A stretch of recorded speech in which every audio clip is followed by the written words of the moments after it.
নমস্কার,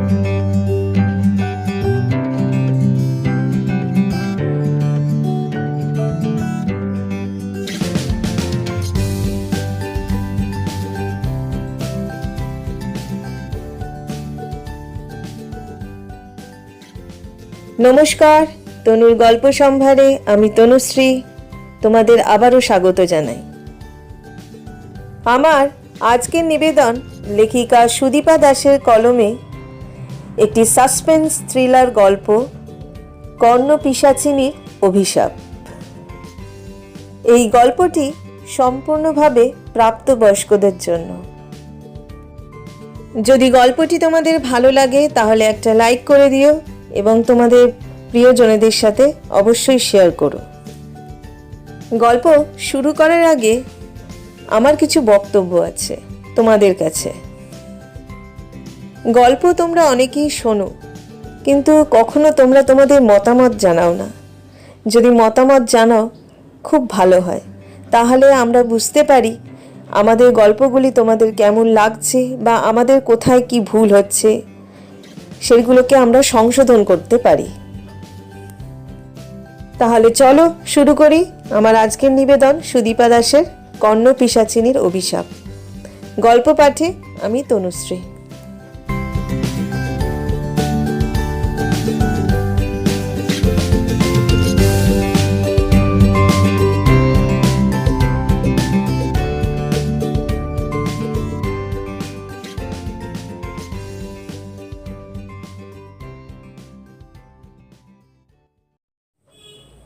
অসমের মায়ান গ্রামের পাশ দিয়ে কুলকুল শব্দের স্রোতস্বিনী ব্রহ্মপুত্র আপন খেয়ালে বয়ে চলেছে। গভীর রাতে একটি রাতজাগা পেঁচা কর্কশ শব্দ করে বদ্ধ শ্মশানভূমির ওপর দিয়ে উড়ে এসে বসল ব্রহ্মপুত্রের চরের বজ্রাহত শুকনো গাছটির ওপর। গাছটির অনতিদূরে পঞ্চমুণ্ডির আসনের সামনে একজন মুদিত নেত্রে বসে জলদগম্ভীর কণ্ঠে এক টানা কি দুর্বোধ্য মন্ত্র জপ করে চলেছে। সামনে তার জ্বলন্ত ঘৃতের প্রদীপ, পাশে সিঁদুর, পুষ্প, কলাপাতায় নানাবিধ ফলমূল, অন্ন, মাংস, মৎস্য, সুরা আর সদ্য কাটা একটা ছাকমুণ্ড।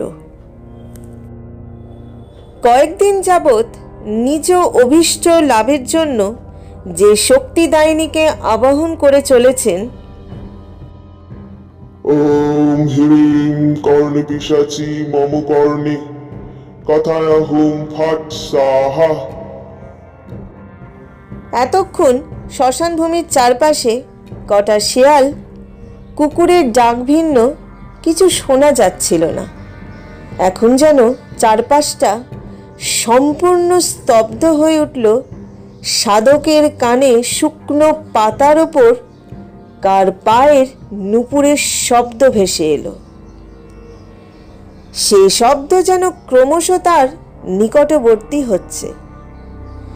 বাতাসে একটা মিষ্টি সুবাস ছড়িয়ে পড়েছে, যার মাদলাসায় মন আবিষ্ট হয়ে উঠেছে।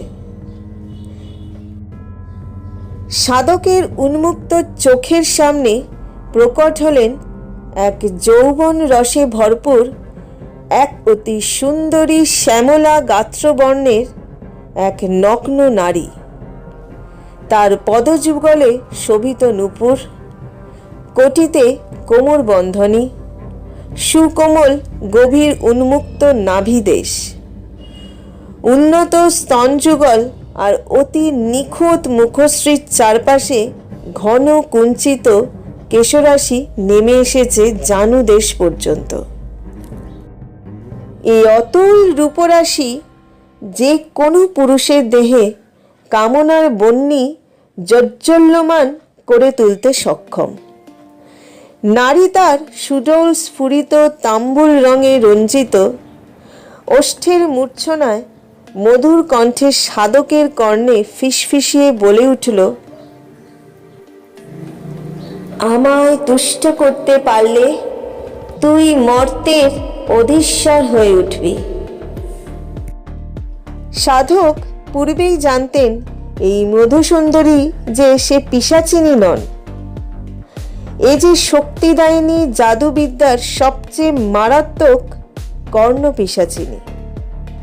তার ইচ্ছা ব্যতীত তাকে স্পর্শ করা সম্ভব নয়। সাধকের মুখ্য উদ্দেশ্য পূর্তির জন্য কর্ণ পিশাচিনীকে আগে তুষ্ট করা আবশ্যক। সেই রাতে পিশাচিনী মোহময়ী নারীর রূপে সাধকের হস্ত ধারণ করে তাকে নিয়ে চলে মায়ান গ্রামের পশ্চিমে একটি পরিত্যক্ত কুটিরে। নিক্কণের ছন্দে দোদুল্যমান নিতম্ব ও নদী বাঁক সদৃশ কোটি দেশের বিভঙ্গে সাধকের হৃদয় উদ্বেলিত হয়ে উঠল।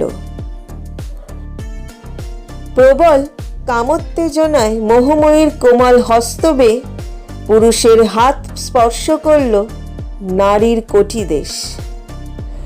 এক টানে তার স্বর্ণ কোমবন্ধনীটি খুলতেই ক্ষুদ্রিত ব্যাঘ্রের মতো যেন সে নারীর কামোন্নত দেহটি পুরুষের দেহে ঝাঁপিয়ে পড়ল। লাস্যময়ী তাম্বুল রঞ্জিত অধর, উন্নত নাসিকার স্ফুরণের সাথে দীর্ঘায়ত কোমল লোচনেও যেন কাম মদিরার প্রচ্ছলন পুরুষের রতিক্রিয়ার বেগ বাড়িয়ে তুলল। কর্ণপিশাচিনী সাধকের দ্বারা তুষ্ট হলে পুনরায় তার কানে ফিসফিসিয়ে বলে ওঠে, তোর পিতামহের গচ্ছিত ধন সম্পদ সকলই তোদের ভিটের পূব দিকের চাতালের নিচে পোতা আছে। তারপর ক্রমে সেই মিষ্টি সুবাসে রতিক্রিয়ার পরিশ্রমে ক্লান্ত সাধকের চোখে নেমে আসে নিদ্রা দেবী। পরদিন সকালে ভাঙা কুটিরের ছাদ থেকে আগত সূর্যের কিরণে ঘুম ভাঙতেই পুরুষ তার পূর্বদিনে তার অভীষ্ট প্রাপ্তির আনন্দে তাড়াতাড়ি নদীতে স্নান করে এক বস্ত্রে গৃহাভিমুখে গমন করেন। মায়ান গ্রামের একধারে কুন্তল বর্মনের কুটির। তার এক ভাই কোমল বর্মন আর মা নলিনী দেবীকে নিয়ে তার সংসার। তারা গ্রামের অবস্থাপন্ন জমিদার সূর্য বর্মনের বংশোদ্ভূত হলেও নিয়তির ফেরে তাদের এই দুরাবস্থা।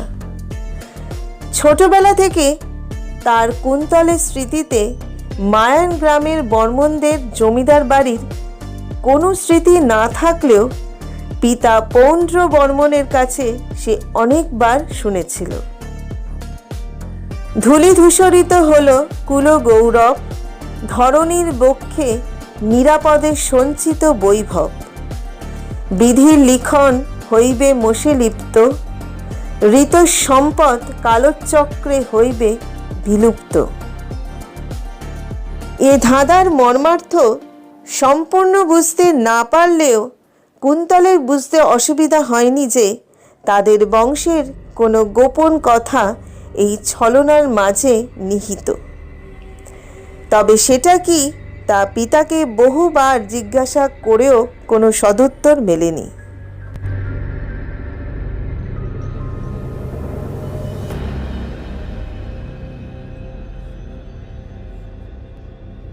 কর্ণপিশাচিনীর আবাহন করা যেমন কঠিন সাধনার মধ্য দিয়ে করতে হয়, তেমনি এই অপদেবীকে সন্তুষ্ট রাখতেও পুরুষকে সদা সতর্ক থাকতে হয়।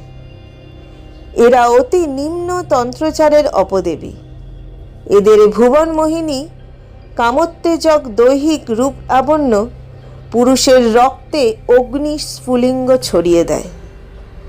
তার উজ্জ্বল শ্যামল বরণ, যৌন আবেদনপূর্ণ ভ্রুকুটি, লাবণ্যমণ্ডিত নগ্ন দেহের বিভঙ্গ পুরুষের অমোঘ মায়াবেশ সৃজনে সক্ষম। কুন্তল বর্মনের দেহে অভিজাত রক্ত প্রবাহিত। কালের ফেরে তাদের আর্থিক অবস্থার অবনতি ঘটেছে।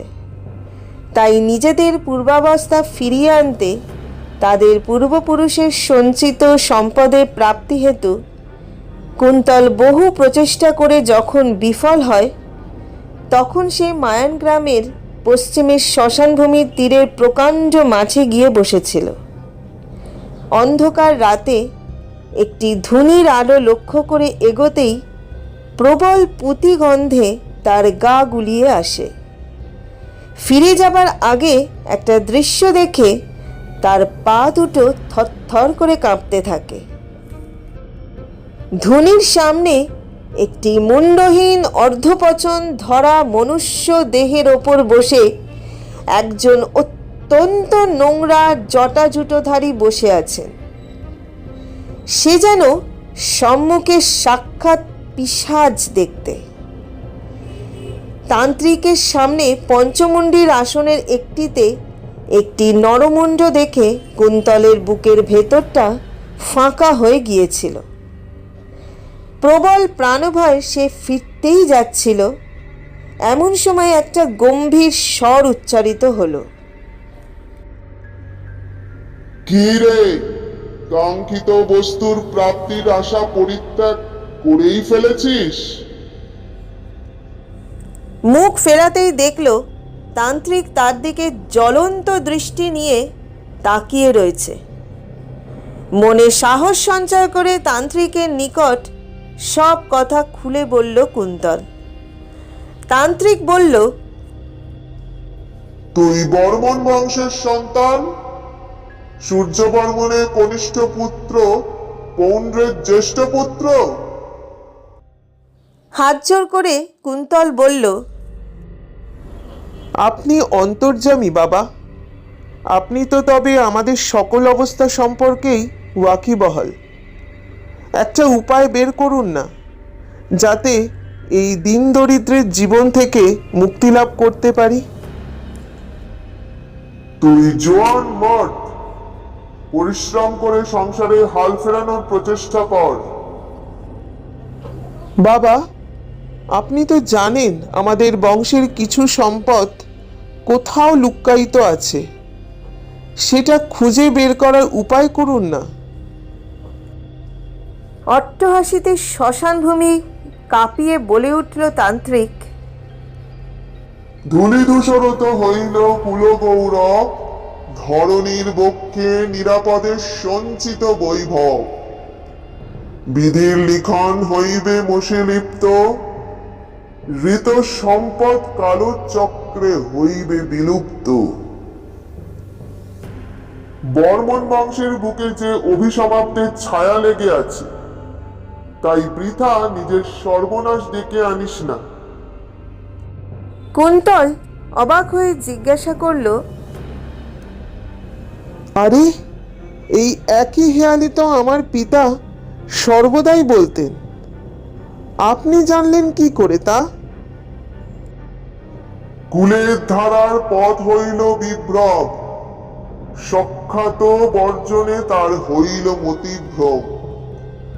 বংশের দুর্দৈব সে আনিল ডাকিয়া, কুলদেবীর কৃপা তাদের যাইল ছাড়িয়া। অপদেবী গৃহে সে করিল আমন্ত্রণ, বিতাড়িত হইল সৌভাগ্যের সকল লক্ষণ। বংশ তার হইল ছারখার, অপদেবী বলি গেল সময়ান্তরে সে ফিরিবে আবার। আপনি কি বলছেন তার বিন্দু বিসর্গ আমার বোধগম্য হচ্ছে না। দেখুন, আমি জানি আপনারা তন্ত্রবিদ্যার বলে অনেক কিছু পারেন, তা আমায় কিছু উপায় দিন না বলে। অপদেবীর অভিশাপ ফলবেই, আমি নিমিত্ত মাত্র। তাই অগত্যা আমি তোকে কর্ণপিশাচিনীর আবহন মন্ত্র দিচ্ছি। তবে সাবধান, এরা তোকে ফকির থেকে রাজা বানিয়ে দেবে। তবে এদের তুষ্ট করতে না পারলে তোকে মৃত্যুর দুয়ারে এনে ফেলবে।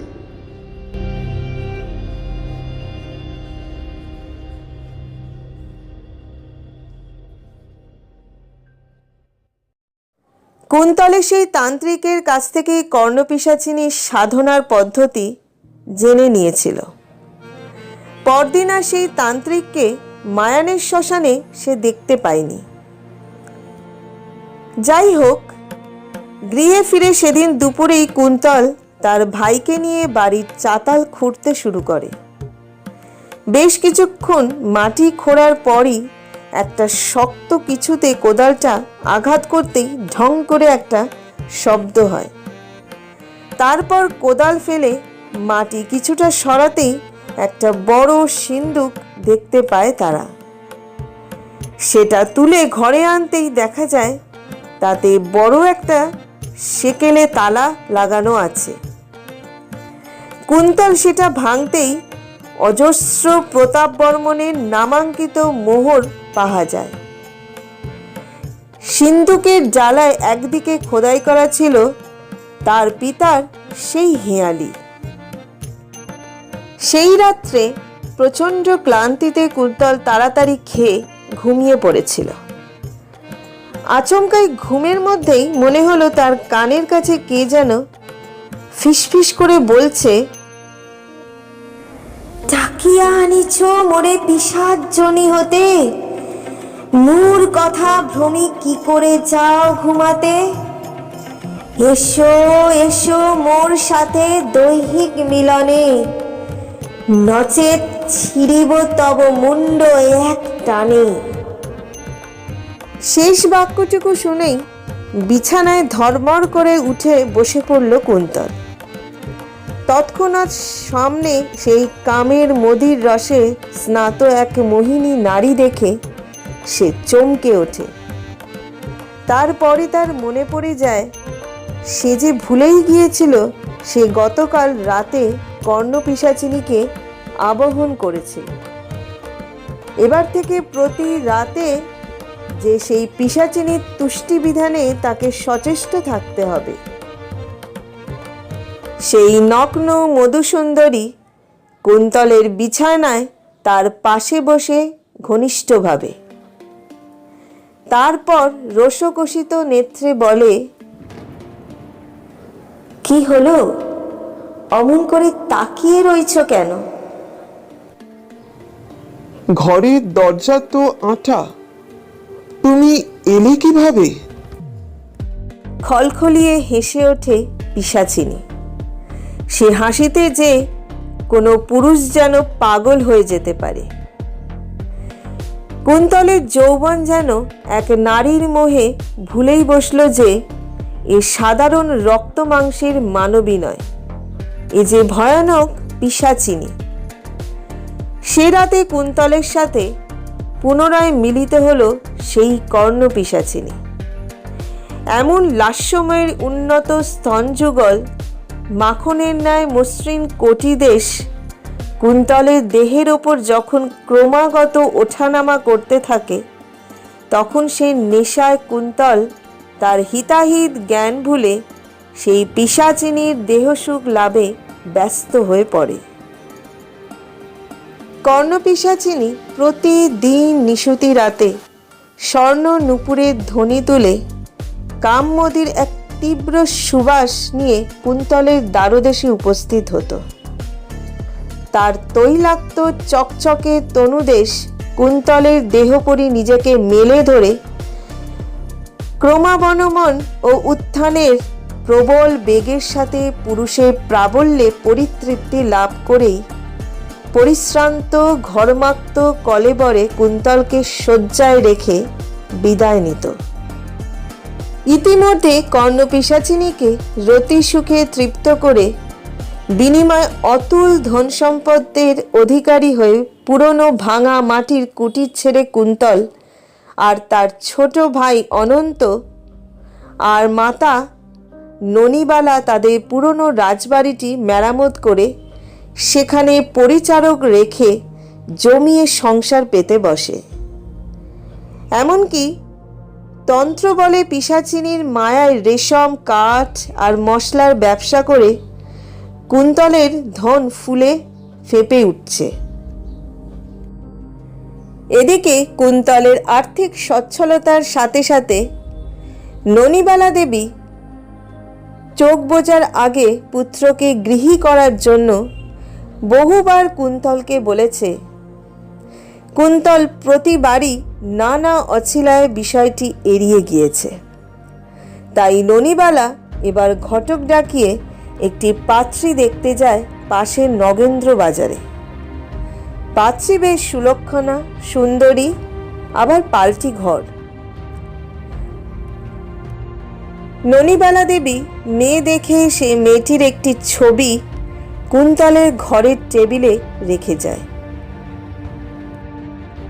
সেদিন রাতে বেশ গরম থাকায় খিড়কির জানলাটা খুলেই পিশাচিনীর জন্য অপেক্ষা করছিল কুন্তল। আচমকাই একটা গুমোট ভাব ঘরের ভেতর যেন ঘুলিয়ে ওঠে। তারপরে নূপুরের ধ্বনি শোনা যায়, কিন্তু কর্ণপিশাচিনীর দেখা নেই। বেশ কিছুক্ষণ পরেই কানের কাছে ফিসফিস করে কে যেন বলে ওঠে, আমারে আবাহন করি যে করে পর নারী বিহার, বলিপ্রাপ্ত মুন্ড ব্যবচ্ছিন্ন ছাগের ন্যায় করি তাহার সংহার। এটুকু শুনেই কুন্তলের হাত পা ঘেমে ওঠে। তার কপাল বেয়ে সেদের ধারা গড়িয়ে পড়তে থাকে। সে বলে, পিশাচিনী, তুমি কি বলছো? আমি তো তোমার কথার কিছুই বুঝতে পারছি না। তখন পুনরায় ঘাড়ের কাছে এক তপ্ত নিঃশ্বাস অনুভব করে কুন্তল, আর সেই ফিসফিসানি, তোমার জননী প্রভাতে পাত্রী দেখিতে গিয়াছিল নগেন্দ্র বাজার। তোমার দক্ষিণ দিকে টেবিলে রাখা আছে চিত্র তাহার। আমারে ব্রাত্য করি গ্রহণ করিবে পরনারী, সাবধান করি কহিতেছি ইহার ফল হইবে ভয়ঙ্করী। কুন্তল তৎক্ষণাৎ বুঝল তার মা তাকে না জানিয়েই পাত্রী দেখতে গিয়েছিল, যা এই পিশাচিনী অবগত হয়েই রুষ্ট হয়েছে। তাই অবিলম্বে একে শান্ত করা আবশ্যক। তখন কুন্তল শান্তভাবে তাকে বলল, পিশাচিনী, শান্ত হও। আমি এ বিষয়ে কিছুই জানতাম না। এই দেখো, আমি এই ছবি এখনই ছিঁড়ে ফেলছি। বলে ছবিটা ছিঁড়ে কুটো কুটো করে জানলার দিকে ছুঁড়ে দিতেই পুনরায় কর্ণপিশাচিনী সেই লাস্যময়ী রূপে দেখা দিলে। কুন্তল তার দিকে সুরার পাত্র ও শূন্য মাংসখণ্ডের পাত্রটা এগিয়ে দিল। আহার সমাপ্ত করে তাম্বুল রঞ্জিত অধরের নিকট সুরাপাত্র এনে এক চুমুকে তা শেষ করে কুন্তলের সাথে রতিলীলা আরম্ভ করল। সেই রাতে পিশাচিনীকে তুষ্ট করতে গিয়ে কুন্তলের দেহ অতি অবসন্ন হয়ে শয্যায় লুটিয়ে পড়ে। নিদ্রা দেবীর চোখের সামনে দাঁড়িয়েও যেন কুন্তলকে স্পর্শ করার সাহস পায় না। কুন্তল শয্যায় পাশ ফিরতে গিয়ে অনুভব করে আজ পিশাচিনী নিজ গহ্বরে যেন তার শরীরের সকল রস শুষে নিয়েছে। সর্বাঙ্গে প্রচণ্ড যন্ত্রণা নিয়ে কোনো রকমে রাতটুকু কাটে। মাথায় তখন অন্য চিন্তা অনুপ্রবেশ করেছে তার। জীবনের আর্থিক অবস্থার উন্নতি সাধন করতে গিয়ে সে যে কালনাগিনীর খেলায় মেতে উঠেছে, তার শেষ রক্ষা কতদূর সে করতে পারবে। তখনই তার পিতার বলা সেই হেয়ালি মনে পড়ে যায়। এমনকি সেই তান্ত্রিকও তাকে সাবধান করেছিল তখন। সেও তো তাকে কিছু বলতে চেয়েছিল। একবার যদি তার দেখা মিলত, তবে তার কাছ থেকে অনেক সদুত্তর মিলত। সেই দিন প্রভাতের দিকে একটু চোখ লেগে গিয়েছিল। আচমকাই হরিহরের চিৎকারে ঘুম ভেঙে দৌড়ে সদরে গিয়ে যা দেখে তাতে কাঁপতে কাঁপতে সদরের মাটিতেই সে বসে পড়ে।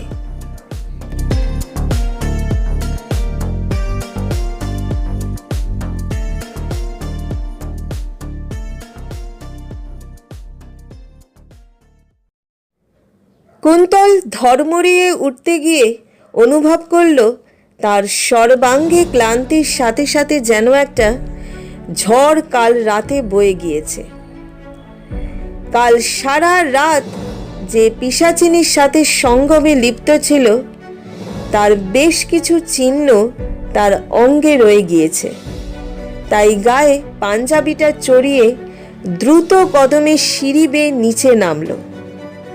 অন্দরমহল থেকে সদরের দিকে যেতেই এক রাশ জটলা আর চেনা একজনের বিলাপের আওয়াজ কানে যেতেই ছুটে সদরের সামনে ভিড় সরাতেই কুন্তল দেখল এক নারকীয় দৃশ্য।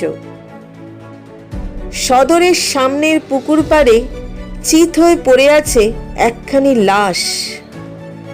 পরনের কাপড় রক্তে মাখামাখি হয়ে গিয়েছে।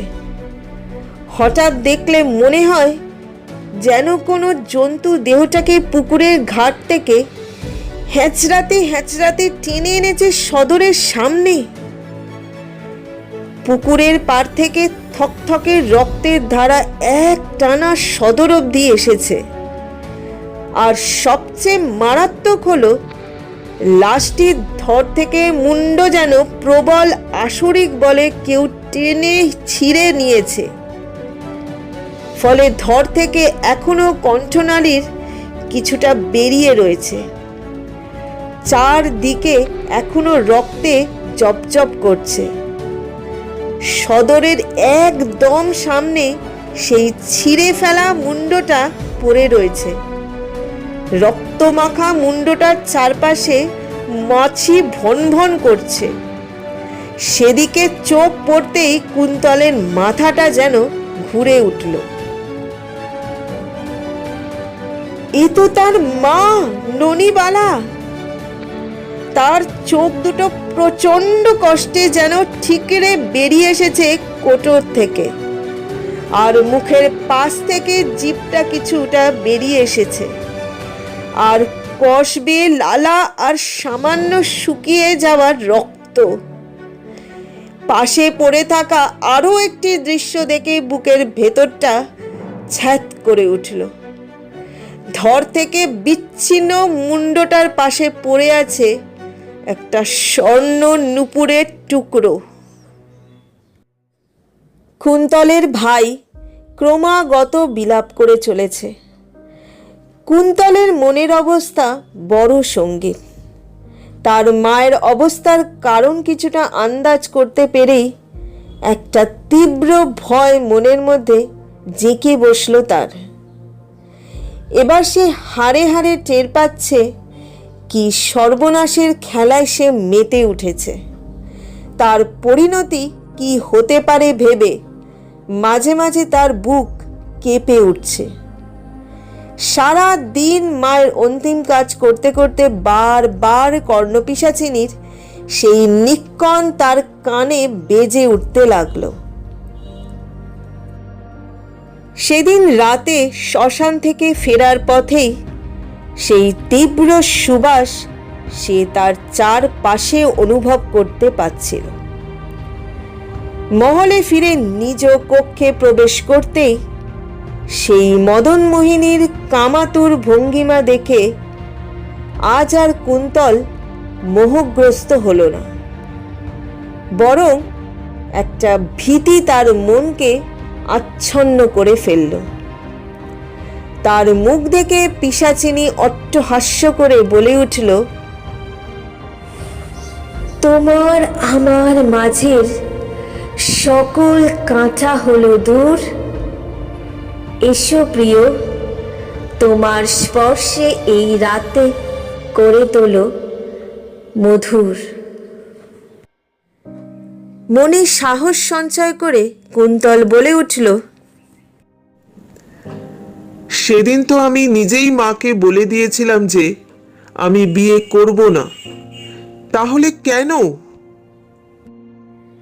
পিশাচিনী এবারও রহস্যময়ীর মতো ফিসফিস করে বলে উঠল, কর্ণ পিশাচিনীরে করিতে দূর যে করে গোপনে মন্ত্রণা, শাস্তি স্বরূপ পায় সে মৃত্যুর নরক যন্ত্রণা।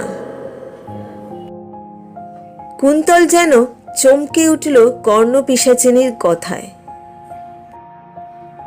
হায় হায়, তার মা যে গোপনে কুন্তলের জন্য বার কয়েক নানা ঠাকুর বাড়িতে যাতায়াত করত তা কুন্তল জানত। তবে এই ভয়ঙ্করীর বিরুদ্ধাচরণ করতে গিয়েই অকালে অমন ভয়ানক মৃত্যুর সম্মুখীন হতে হলো তাকে। সেই রাতে কর্ণপিশাচিনীর কামাগ্নি থেকে রেহাই মিলল না। মাতৃবিয়োগের যন্ত্রণার বুকে রেখেই কর্ণপিশাচিনী নিজ গহ্বরে যেন সকল রতিসুখকে আত্মস্থ করতে লাগল। এ মিলনে সুখ অপেক্ষা পেশনি অধিক। পুরুষের সন্তুষ্টি অপেক্ষা কর্ণপিশাচিনীর সুতীব্র কামলালসাই অধিক প্রাধান্য লাভ করে। এখানে পুরুষকে বশীভূত করে মৈথুনরত অপদেবী নিজ সুখলাভে সচেষ্ট হন। এখানে পুরুষের ইচ্ছার কোনো মূল্য নেই। কর্ণপিশাচিনীর ইচ্ছাই এখানে মুখ্য। কুন্তলের দেহ ক্রমশ নিত্য রাতের একঘেয়েমিতে যেন মুক্তির পথ খুঁজছিল। তবে যে বিপদের আবাহন সে করেছিল তার থেকে মুক্তির পথ যে নেই সেটা না জেনেই সে এই পথে এগিয়ে গিয়েছিল। তার মূল্য যে তাকে এভাবে দিতে হবে সেটা সেই হতভাগ্য জানত না। অসমের মায়াং গ্রামের বর্মন বংশের অভিশাপ যে তাকেও ধীরে ধীরে গ্রাস করতে চলেছে, তাই কুন্তলের পরিণতি জানার আগে একটু সেই অভিসমাপ্তের কথা জানতে ইতিহাসের পাতায় উকি দেওয়া আবশ্যক।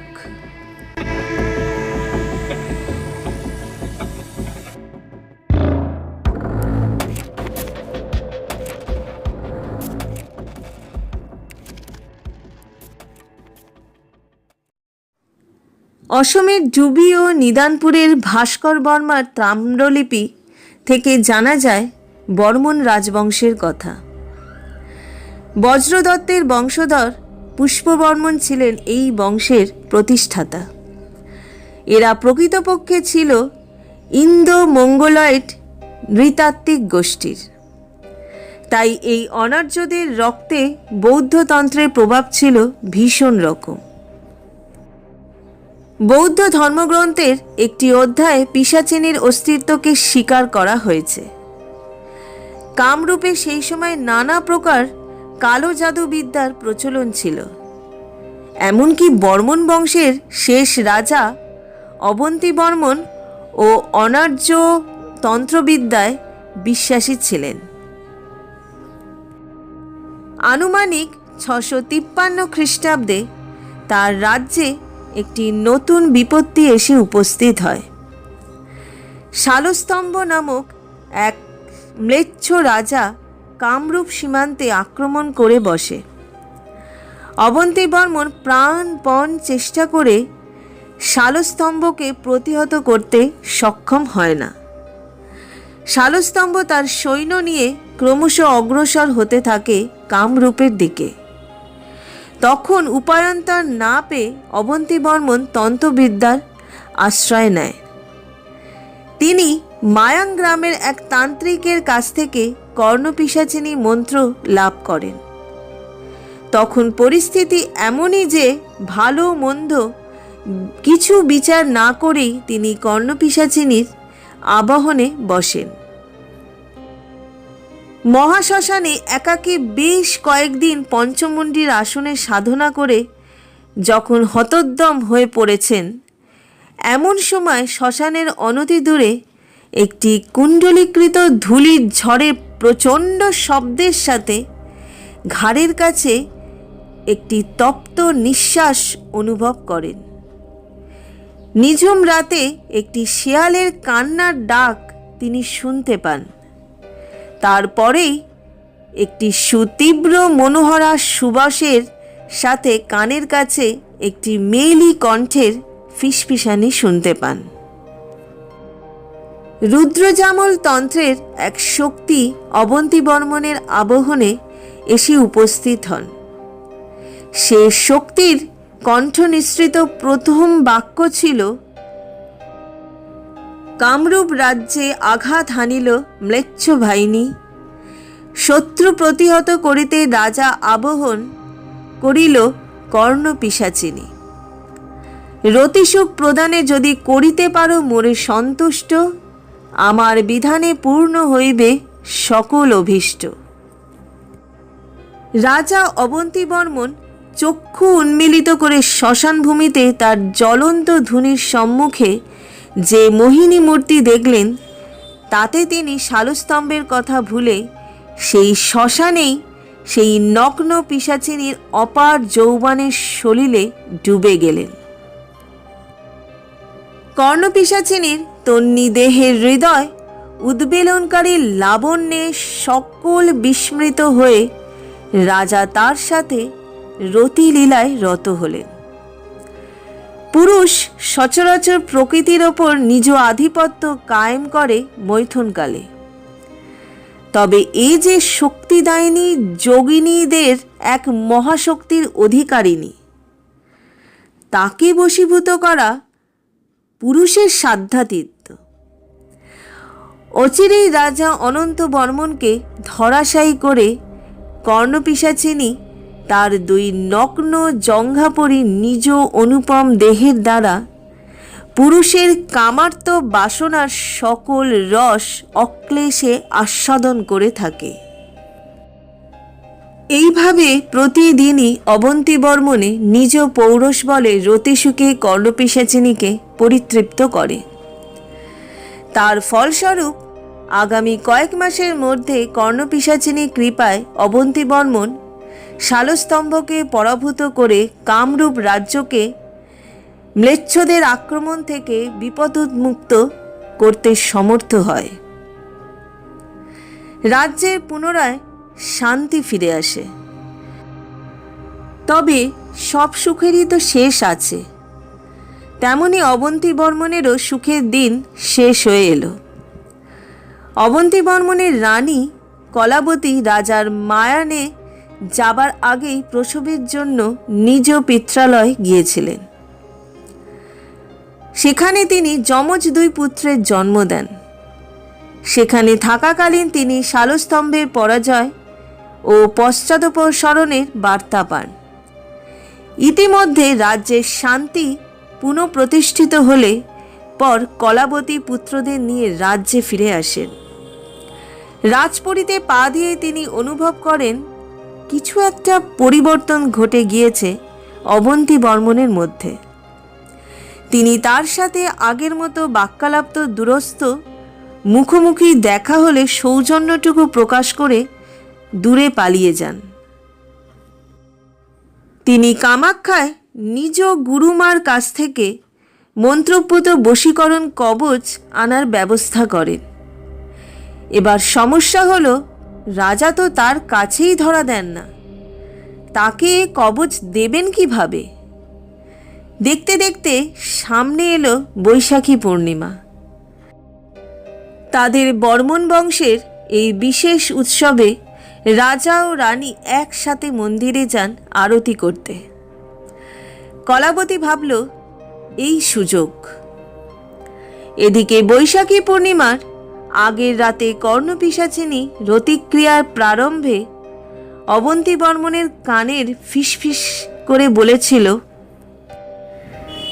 ধূলি ধূসরিত হল কুল গৌরব, ধরণীর বক্ষে নিরাপদে সঞ্চিত বৈভব, বিধির লিখন হইবে মশিলিপ্ত, ঋত সম্পদ কালচক্রে হইবে বিলুপ্ত। শুনে রাজা বিস্ময়াভিভূত হয়ে জিজ্ঞাসা করেছিল, এর অর্থ কি? পিশাচিনী রক্ত জল করা হাসি হেসে শুধু জানিয়েছিল, মৃত্যু, মৃত্যু আসন্ন। কার? বিভ্রান্ত হইয়া যদি অন্য নারী বিহনে লিপ্ত হও অনার্য, তবে ইহার পরিণাম ভয়ঙ্কর, মৃত্যু অনিবার্য। তারপরই পুরুষের কামাকুল বৃত্তিকে জাগরুর করে কর্ণপিশাচিনী নিজ কাম গহ্বরে পুরুষকে ধারণ করে রতিলীলার প্রচণ্ডতায় লিপ্ত হয়। রাজা অবন্তীবর্মন যখন কর্ণপিশাচিনীর সহিত সঙ্গমে লিপ্ত, তখন তার শয্যার কম্পনে নিদ্রাহীন কমলা দেবী নিজ কক্ষ ত্যাগ করে রাজার কক্ষের বাতায়ন থেকে লক্ষ্য করেন রাজা অবন্তীবর্মন প্রবল রূপে একাকী তার ধবল শয্যায় মৈথুনরত। কর্ণপিশাচিনীর দর্শন ও কণ্ঠস্বর আবাহনকারী ভিন্ন কেউই দেখতে বা শুনতে পারে না। তাই রাজাকে এমতাবস্থায় দেখে কলাবতী ভাবেন তিনি দীর্ঘদিন রাজার থেকে দূরে ছিলেন। তাই রাজা রতিসুখ থেকে বঞ্চিত হওয়ায় হয়তো তার উপর ক্ষুব্ধ হয়েছে। তাই তিনি সে রাতে নিজ কক্ষে ফিরে এলেন।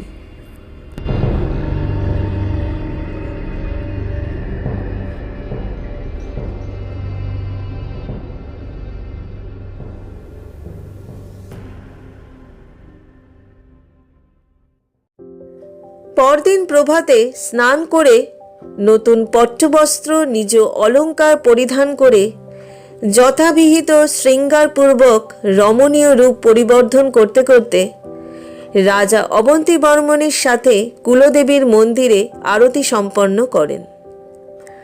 ফেরার পথে কৌশলে রাজার হাতে বশীকরণ তাবিজটি পরিয়ে দেন। তাবিজের প্রভাবে হোক বা দীর্ঘ বিচ্ছেদের পর সুন্দরী স্ত্রীর স্নিগ্ধ রূপ দেখে হোক, রাজা কলাবতীর প্রতি আসক্ত হলেন। সেদিনটি তিনি কলাবতীর সাথেই তার কক্ষে যাপন করেন। রাতের আহার সমাপ্ত করে পরিধানে বসে রাজা অবন্তীবর্মন যখন কলাবতীর রূপে মোহিত হয়ে আছেন, এমন সময় একটি মিষ্ট গন্ধে ভরা তাম্বুল কলাবতী রাজার মুখের সামনে ধরল। তাম্বুলে অধর রঞ্জিত করে রাজা অবন্তীবর্মন কলাবতীকে নিজের কাছে টেনে নিলেন। তার উড়নির আবরণ সরিয়ে তার পরন্ত ভরা দেহকে নিরাভরণ করে নিত্য রাতের মতোই তাকে কামালিঙ্গন করলেন। তারপর নিজ অভ্যাসবশত কলাবতীকে নিজ পৌরসাকারের ওপর বসিয়ে রতিলীলা শুরু করলেন। ক্রমে ক্রমে তার বেগ বর্ধিত হতে লাগল। সুখের চূড়ান্ত পর্যায়ে অবন্তীবর্মন প্রচণ্ড উত্তেজনায় চোখ বন্ধ করে কলাবতীর সাথে প্রবল সঙ্গমে লিপ্ত হলেন। বৈশাখী পূর্ণিমার জ্যোৎস্না রাত। নৈঋত পার্শ্বের বাতায়ন থেকে আগত মলয় সমীরণে হৃদয় উদ্বেলিত হয়। অবন্তীবর্মন কতকাল পর কর্ণপিশাচিনীর কথা বিস্মৃত হয়ে নিজ ভার্যাকে আলিঙ্গন করছেন। কলাবতী সাধারণ রক্তে মাংসে গড়া নারী। নারীর সকল কোমল বৈশিষ্ট্য নিয়েই স্নিগ্ধ রূপের আধার সে। কর্ণপিশাচিনীর উগ্রতা তার মধ্যে নেই। পুরুষ সচরাচর যে নারী কামনা করে, কলাবতী ঠিক তেমনই। তাই ভীতিকে সরিয়ে কলাবতীকে রতিলীলায় গ্রহণ করে অবন্তীবর্মন সেই পরিতুষ্টি লাভ করে যার থেকে তিনি এতদিন বঞ্চিত ছিলেন। প্রদীপের ম্লান দীপ্তির সাথে বাতায়ন হতে আগত জ্যোৎস্নালোকে দুটি মৈথুনরত নারী পুরুষ পরস্পরের সম্ভোগে লিপ্ত ছিল। এমনই এক পরিতৃপ্তির চরম মুহূর্তে অবন্তী বর্মন তার দুই চক্ষু মুদিত করে কেবল সুখানুভব লাভে ব্যস্ত, আর তার উপর উপবিষ্ট কলাবতী দৃঢ় পুরুষাঙ্গের সুখ লাভার্থে প্রবল রূপে ক্রম উত্থান ও অবনমনরত। দুই মৈথুনরত যুগলের উত্তেজনা যখন চরমে, এমন সময় অবন্তী বর্মনের মুখে ও উন্মুক্ত বক্ষে যেন তরল কিছু ছিটে পড়ার অনুভূতিতে তিনি চক্ষু উন্মিলিত করেন। চাঁদের স্নিগ্ধ জ্যোৎস্নায় চোখের সামনে তিনি যে দৃশ্য দেখলেন, তাতে তার হৃৎস্পন্দন বন্ধ হবার উপক্রম হয়ে উঠল। তার দেহের নিম্নভাগে উপবিষ্ট কলাবতী পূর্বেকার মতোই ক্রমোত্থান ও অবনমন করে চলেছে, তবে তার কেবল দেহটি এই রতিক্রিয়ায় রত। তার ধরের উপর মুণ্ডটি আর নেই, তার বদলে সেই ছিন্ন ধর থেকে ঝুলছে তার কণ্ঠনালী, আর ভলকে ভলকে রক্তের ধারা তার নিরাবরণ বুক বেয়ে উদর হতে গড়িয়ে নামছে। সেই সাথে কানে সেই ফিসফিসানি ভেসে উঠল, কর্ণ পিশাচিনীকে ভুলিয়া যে করে পর নারী বিহার, পরিণামে তার দর্শন হয় জমের দুয়ার। তৎক্ষণাৎ অবন্তী কুমার প্রচণ্ড ভয় ধর্মর করে ওঠার আগেই সেই মুণ্ডহীন রক্তাক্ত কলাবতীর দেহটা গড়িয়ে পালঙ্ক হতে নিচে পড়ল। একটা ধূপ করে শব্দ হলো কেবল। তারপরই কর্ণপিশাচিনীর রক্ত জল করা সেই বুক কাঁপানো খলখল হাসিতে অবন্তী বর্মনের যেন মাথার শিরা ফেটে যাওয়ার উপক্রম হলো। দৌড়ে ঘর থেকে পালাতে গিয়ে পায়ের কাছে কিছু একটা ঠেকল। প্রদীপের আলোয় তিনি দেখতে পেলেন কলাবতীর কাটা মুণ্ডটা মেঝেতে রক্তারক্তি হয়ে পড়ে রয়েছে। তার চোখ দুটো ঘটনার আকস্মিকতায় যন্ত্রণা ভুলে বিস্ময়ে বড় বড় হয়ে যেন ঠিকরে বেরিয়ে আসতে চাইছে, আর মুখের কষ বেয়ে তখনও রক্তের ধারা গড়িয়ে পড়ছে। অবন্তী বর্মনের কানের ক্রমাগত সেই কর্ণপিশাচিনীর ফিসফিসানি ভয়াত্ম চিৎকারে পরিণত হলো। কান বন্ধ করেও যেন এর থেকে মুক্তি নেই। একজন মানুষের কানে অমানবিক শক্তির ক্রমাগত নারকীয় চিৎকারে একসময় তিনি বদ্ধ উন্মাদে পরিণত হন। শোনা যায় শেষ জীবনে অবন্তী বর্মন কামরূপের জঙ্গলে উন্মাদের মতো ঘুরে বেড়াতেন, আর খালি বলতেন, ধূলিধূসরিত হলো কুল গৌরব, ধরণীর বক্ষে নিরাপদে সঞ্চিত বৈভব। বিধির লিখন হইবে মশীলিপ্ত, ঋত সম্পদ কালোচক্রে হইবে বিলুপ্ত।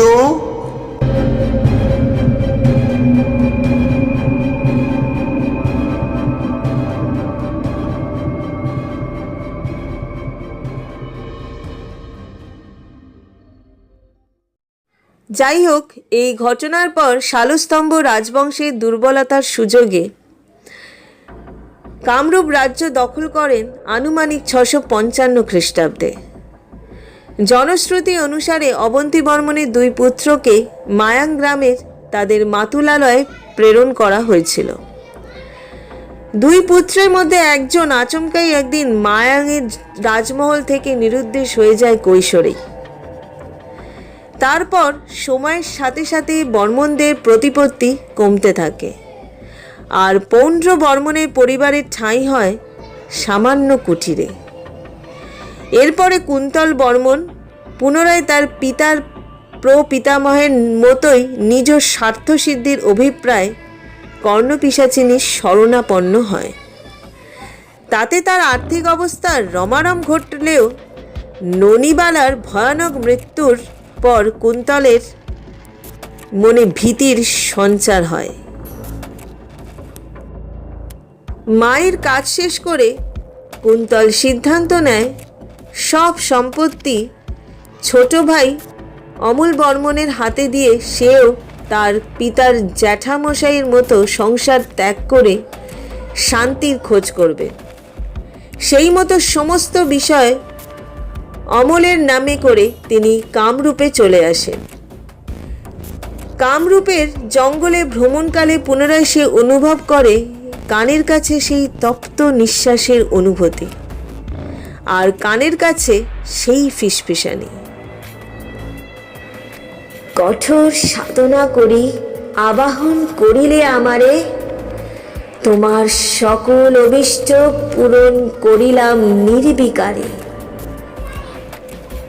ধন জন পরিত্যাগী এখন অরণ্যে করিতেছ একাকী বিহার, কর্ণ পিশাচিনী হতে নাহি তোমার নিস্তার। কুন্তল অগত্যা নিজ দুর্ভাগ্যকে গ্রহণ করতে বাধ্য হয়। সে বুঝতে পারে তার মুক্তি নাই। তার পিতা ও তার প্রপিতামহ যে হেয়ালি বলতেন তাতে বিন্দুমাত্র অতিরঞ্জন নেই। তাই ব্রহ্মপুত্রের তীরে কুটির বানিয়ে কুন্তল বসবাস করতে লাগল, আর প্রতি রাতে চলল কর্ণপিশাচিনীর সহিত তার রতিলীলা। এমনই একদিন প্রভাতে ব্রহ্মপুত্রের তীরে একদল তীর্থযাত্রীর দল কুন্তলের প্রাণহীন নিথর দেহটি দেখতে পায়। তার দেহের কোথাও বিন্দুমাত্র আঘাতের চিহ্ন ছিল না, কেবল দুটি কান থেকে গড়িয়ে পড়া শুকনো রক্তের চিহ্ন চোখে পড়েছিল। তার মুখে কোনো মৃত্যু যন্ত্রণার ছাপ ছিল না, ছিল শুধু মুক্তির আনন্দ।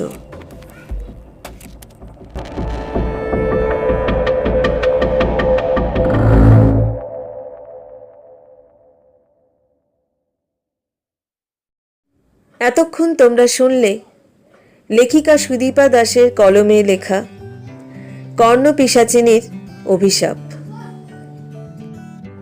পরবর্তী গল্প শোনার জন্য যারা এখনো পর্যন্ত আমার চ্যানেলটাকে সাবস্ক্রাইব করোনি তারা আমার চ্যানেলটাকে সাবস্ক্রাইব করে নিও এবং পাশে থাকা বেল আইকনটি অবশ্যই প্রেস করে দিও, যাতে গল্পের সমস্ত নোটিফিকেশন তোমাদের কাছে পৌঁছয়।